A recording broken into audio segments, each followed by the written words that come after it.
নির্বাচনে জয় পরাজয় যাই ঘটুক না কেন নির্বাচনের পরে গায়ের জোরে হলেও বিএনপির রাজনীতি করবেন বলে জানিয়েছেন পাবনা ৪ আসনের স্বতন্ত্র প্রার্থী জাকারিয়া পিন্টু। ৯ ফেব্রুয়ারি সোমবার বিকেলে ঈশ্বরদী বাজারের পুরাতন বাস স্ট্যান্ডে নির্বাচনী জনসভায় সাংবাদিকদের এক প্রশ্নের উত্তরে তিনি এসব মন্তব্য করেন। জাকারিয়া পিন্টু বলেন, আমি শহীদ জিয়ার সৈনিক, আমি গায়ের জোরেই এই দল করে এসেছি। আমাকে প্রতিপক্ষ দল করতে দেয়নি কখনোই। গায়ের জোরেই করে এসেছি এবং গায়ের জোরেই করি, এটা তারেক রহমান নিজেও জানেন। অতএব এই দল আমার এবং আমি করবই।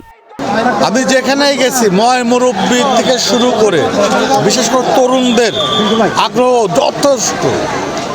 আশা রাখি আগামী 12 তারিখে, বারবার বলেছি, পাবনা জেলা পাবনা ৪ এই আসনটি একটি ভোট বিপ্লব হবে মোটরসাইকেলের পক্ষে। এখন পর্যন্ত সার্বিক পরিবেশ ভালো, কিন্তু আমার প্রতিপক্ষ ধানের শীষের লোকজন বা হাবিব ভাই নিজেই বিভিন্ন জায়গায় হুমকি ধামকি দিচ্ছে। রাত্রে তাদের বাহিনী বিভিন্ন বাসায় গিয়ে তাদের বাবা মাকে হুমকি দিচ্ছে। সাধারণ যারা ভীতু ভোটার তাদের বাড়িতে হুমকি দিচ্ছে যেন 12 তারিখে ভোট সেন্টারে না যায়। এমন কিছু ঘটনা ঘটছে।